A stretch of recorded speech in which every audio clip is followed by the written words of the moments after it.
Alright guys, today's lesson is over parallelograms. We're going to go over 4 theorems or 4 properties of parallelograms. Now a parallelogram, you see the word parallel. A parallelogram is a quadrilateral where we have two sets of parallel sides. So if you look at this picture, these arrows right here mean parallel. So since this shape has two sets of parallel sides, it is a parallelogram. And Theorem 6.3 says that if we have a parallelogram, then its opposite sides are congruent. So for example, in our picture, the side BC is opposite of AD. So BC would be congruent to AD, and then AB would be congruent to CD. That's what it means by opposite sides congruent. So on this first example, if we want to solve for x, we know one of the sides of our parallelogram is 6x plus 1, and the opposite side is 4x plus 5. So to solve for x,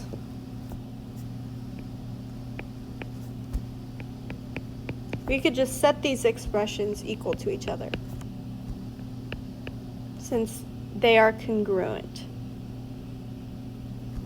So first we would need to get all of the x's to one side. So subtract the 4x, and we get 2x plus 1 is equal to 5. Subtract the 1, so 2x is equal to 4. And then finally, we would divide by 2 to solve for x. So x equals 2.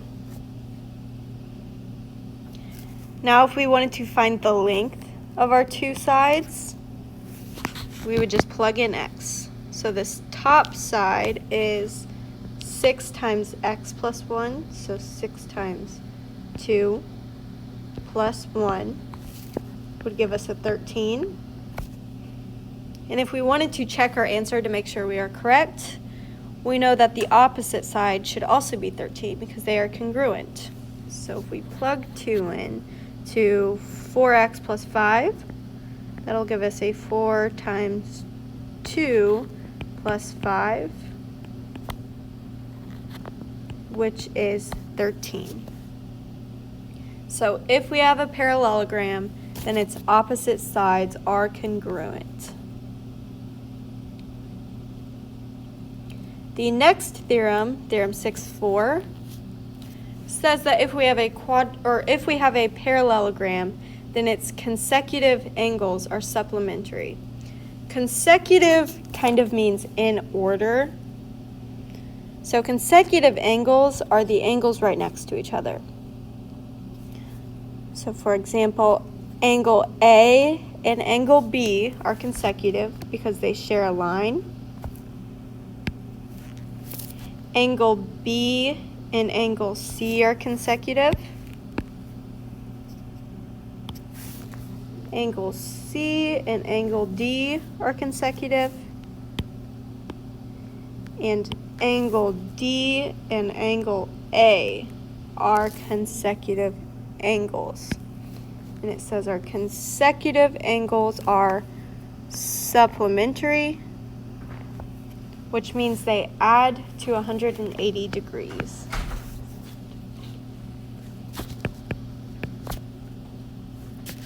So if we look at the example for this theorem, notice we have the bottom left angle, which is 3y, and the top left angle, which is just y. And these angles fall on the same line. They share this line right here. So that means that they are consecutive angles. So they add to 180. So to solve for y, I know that y plus 3y has to equal 180 because they are supplementary. Y plus 3y is 4y equals 180. Divide both sides by 4, and y is equal to 45. So that means that this angle up here is 45 degrees. And this angle down here is 3 times 45, which gives us a 135 degrees. And if you wanted to check your answer, we know that 45 plus 135 has to equal 180 because these two angles are supplementary. And 45 plus 135 is 180. So we know our answer is correct.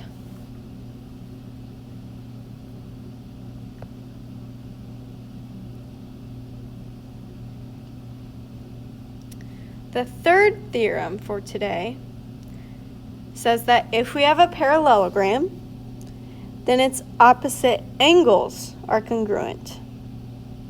So opposite angles are the angles across from each other, or the angles that do not share a side.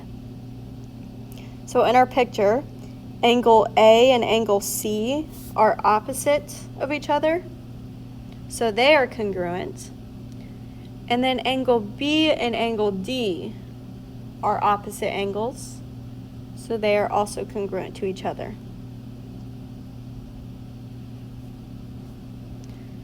So in our example, I want to solve for A.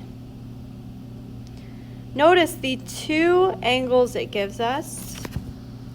So the angle in the top left and the angle in the bottom right, those are opposite angles. And we know opposite angles of parallelograms are congruent. So since these two angles are congruent, we can set them equal to each other because their measures are equal. So 20A plus 30 is equal to 17A plus 48.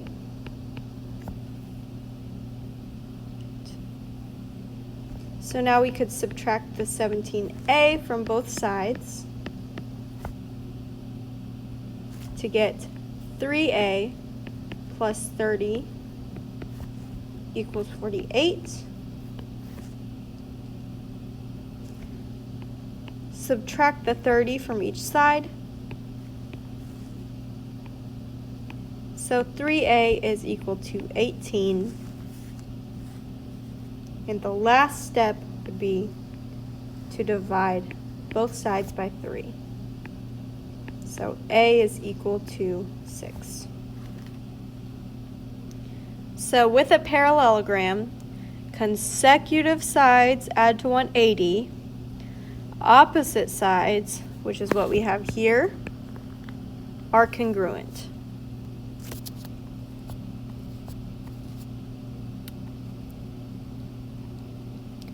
The last and final theorem we have for parallelograms is about the diagonals. So theorem 6.6 says that if a quadrilateral is a parallelogram, then its diagonals bisect each other. So first of all, remember diagonals are just the lines that go from one corner to another. So BD and AC are our diagonals. And it says our diagonals bisect each other. And bisect means they cut each other into two congruent parts, or they cut each other in half. So BD, one of our diagonals, is going to cut AC in half, to where AC is now in two congruent parts. So in our picture on the right, AE is congruent to EC,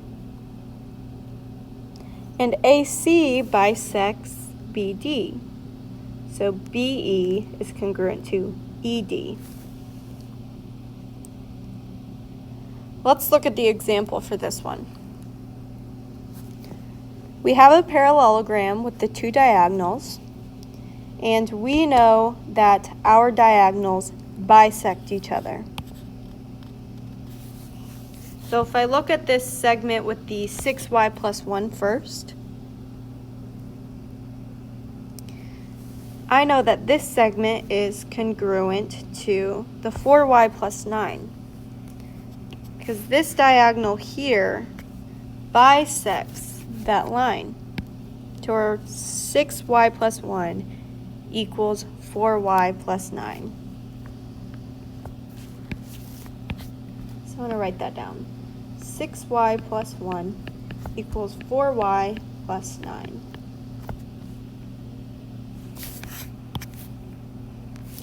And that means 2x minus 5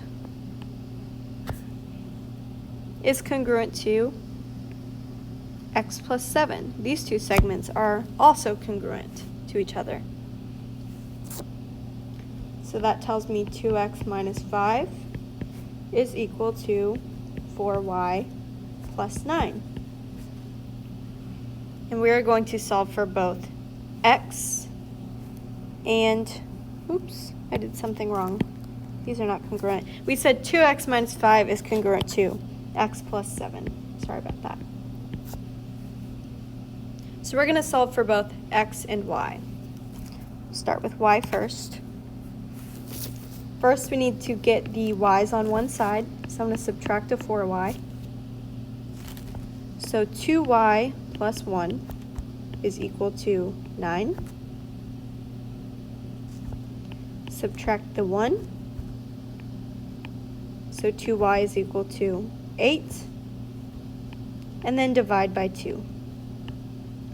So y is equal to 4.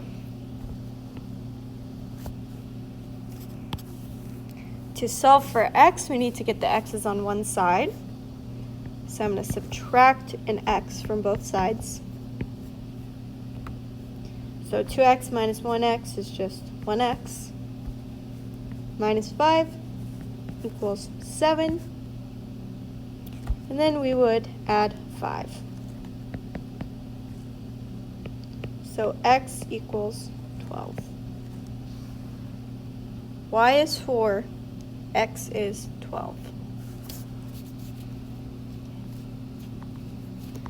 This next one is the same concept, but this one is a little bit more work. You guys will see why. So if we have this segment up here, the 4x minus 2, our theorem tells us that that part of the diagonal is congruent to this part, the 3y minus 1. So we have 4x minus 2 equals 3y minus 1.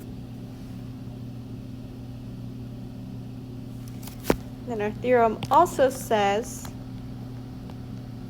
that our segment with the 3x is equal to the segment with the 3y minus 3.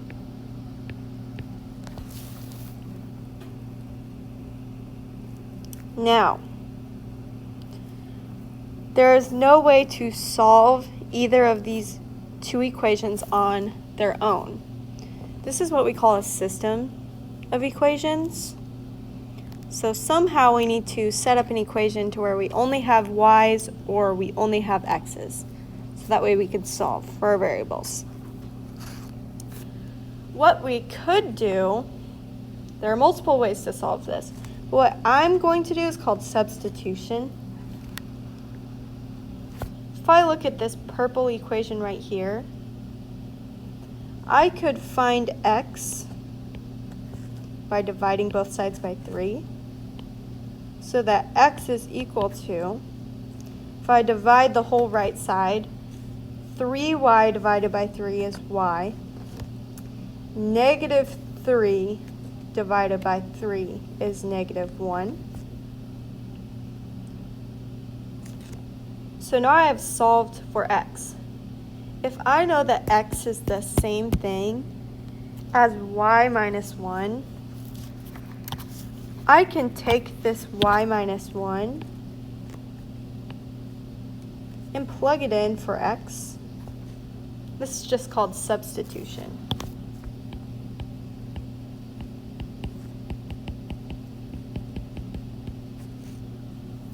So if I plug it into that equation, we have 4 times x, and we said our x was y minus 1, minus 2 equals 3y minus 1. So now we have an equation with only one variable, which allows us to solve. So first we have to distribute this 4 to the y minus 1. So 4 times y is 4y, and 4 times negative 1 is negative 4, minus 2 equals 3y minus 1. Combine like terms, negative 4 minus 2 is negative 6. I want my y's on one side, so we're going to subtract a 3y to get 1y minus 6 equal to negative 1. And the last step is to add 6 to both sides. So y is equal to 5. So we found our y. To find x, we just need to plug that in. So we said that x was y minus 1. And since our y is 5, we have a 5 minus 1, and x equals 4. And that is just substitution. Same concept, we still used our theorem because we knew that diagonals bisected each other. We just had to do an extra step. Substitute y for x. And that is all I have for you guys today.